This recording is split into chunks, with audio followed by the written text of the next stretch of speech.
Les données cachées derrière nos connexions. Cette section analyse en profondeur les enjeux liés à nos data centers in my backyard. Les développements récents montrent plusieurs tendances importantes qu'il faut examiner avec attention. Premièrement, le contexte géopolitique actuel influence directement les marchés financiers et les décisions économiques des principaux acteurs. Deuxièmement, les données disponibles indiquent une volatilité accrue dans plusieurs secteurs, ce qui nécessite une analyse rigoureuse pour identifier les opportunités et les risques.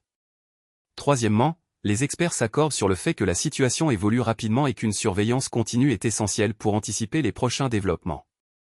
En conclusion, cette section met en lumière l'importance d'une analyse indépendante et factuelle pour comprendre les dynamiques complexes à l'œuvre. Les géants du cloud, c'est un peu comme les super-héros du numérique, ils promettent puissance, rapidité et omniprésence. Mais derrière leur cape se cachent des enjeux géopolitiques qui font trembler même les plus grands. AWS, Azure et Google Cloud détiennent ensemble plus de 60% du marché mondial. AWS, leader incontesté, contrôle environ 33% du volume, Azure suit avec 22%, et Google se place à 10%. Ces chiffres proviennent du dernier rapport de l'IDC, publié en 2025.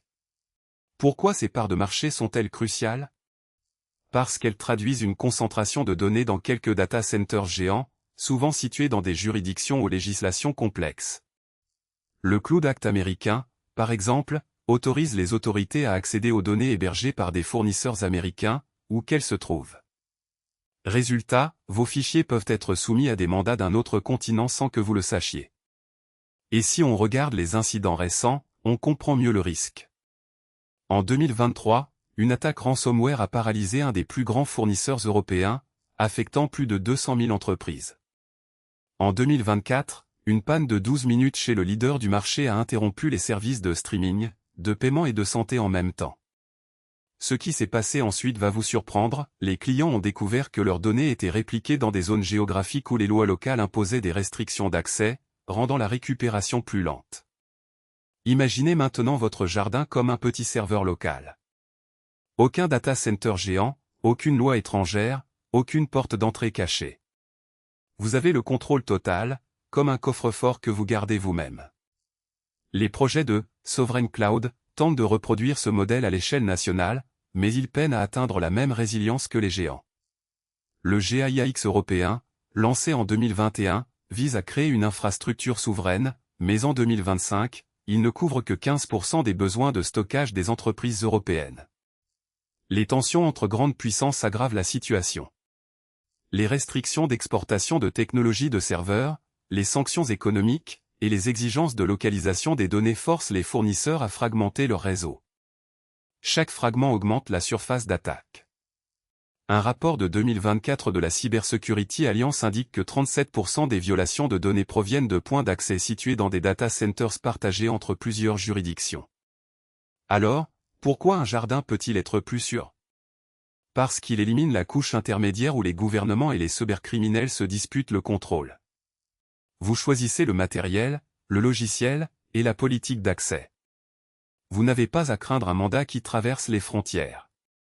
Nous verrons plus tard comment sécuriser ce petit serveur maison, quels outils choisir, et comment éviter les pièges classiques du DIY. Mais avant cela, il faut comprendre comment la souveraineté numérique se traduit en pratique, et quels sont les premiers pas pour reprendre le contrôle de vos données. Passons à la prochaine étape, les alternatives décentralisées qui promettent de rendre les data centers obsolètes. Vous pensez que votre connexion passe uniquement par votre box et votre fournisseur? Mais alors, pourquoi les gouvernements peuvent encore lire vos messages quand vous pensez être en sécurité? La réponse se cache dans la façon dont les réseaux sont structurés. Imaginez le réseau comme un système de canaux. Chaque canal est géré par un acteur différent, opérateur privé, fournisseur de cloud, et, bien sûr, l'État. Selon le rapport ENISA 2022, près de 40% de l'infrastructure critique mondiale appartient à des entités publiques. Cela veut dire que, même si vous choisissez un hébergeur indépendant, votre trafic franchit inévitablement un point de contrôle étatique. Prenons un exemple concret, le programme de surveillance des câbles sous-marins. En 2023, un audit indépendant a révélé que 3 des 10 câbles les plus utilisés pour le trafic transatlantique sont exploités par des consortiums où l'État détient plus de 50% des parts. Résultat? Les paquets qui traversent ces câbles peuvent être inspectés sans que l'utilisateur le sache. Un autre levier d'influence, c'est la législation. Le Cloud Act américain oblige les fournisseurs de services cloud à remettre les données à la justice, même si les serveurs sont hébergés à l'étranger. En pratique, 27% des requêtes de ce type ont abouti à la remise de données en 2021, d'après le Bureau of Justice Statistics. Le même principe s'applique dans l'Union, où le règlement e-privacy impose aux fournisseurs de conserver les métadonnées pendant 1 an, accessibles aux autorités sur simple mandat. Ces mécanismes ne sont pas théoriques. En 2024, un groupe de chercheurs a démontré comment un simple ping vers un serveur DNS public pouvait révéler la présence d'un dispositif de filtrage d'état.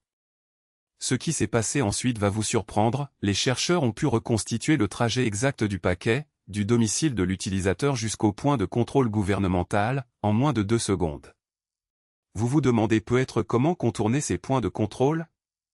La réponse ne réside pas dans le chiffrement seul.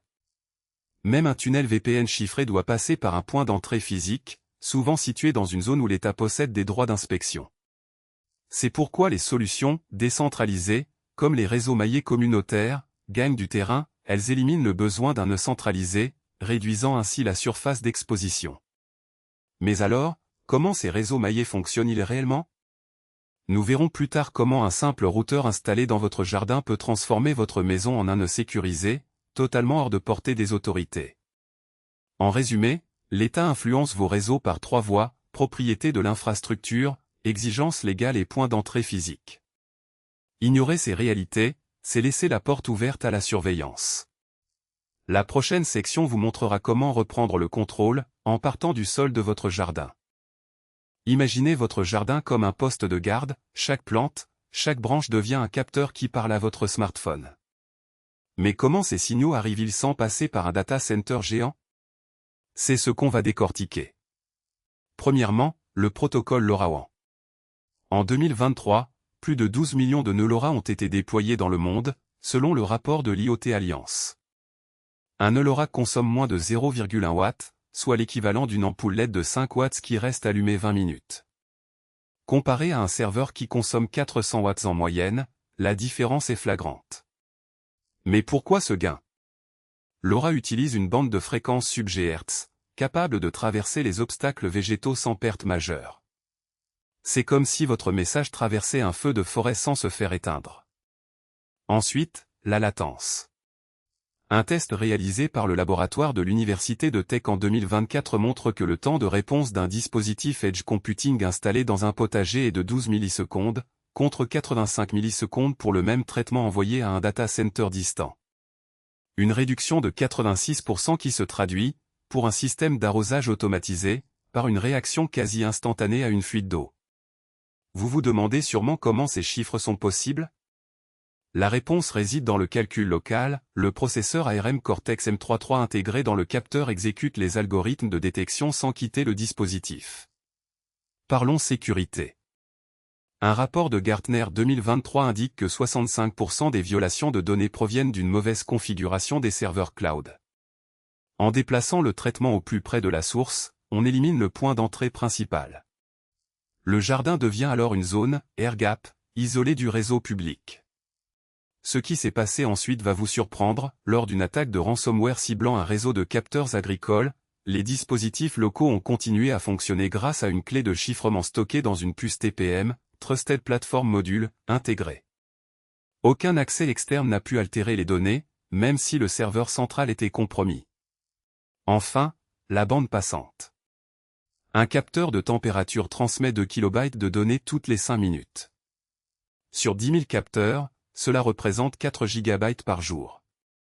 En mode Edge, seuls les événements anormaux, par ex. Une hausse de plus 5 degrés Celsius, sont envoyés, réduisant le trafic à 0,2 GB. Une économie de 95% qui libère la connexion Internet domestique pour d'autres usages. Alors, comment tout cela se traduit concrètement dans votre arrière-cour? Nous verrons plus tard comment un simple thermostat connecté a permis à un propriétaire de réduire sa facture d'électricité de 30% en 1 an. Mais avant, il faut comprendre comment ces signaux s'organisent en réseau maillé, sujet de la prochaine section.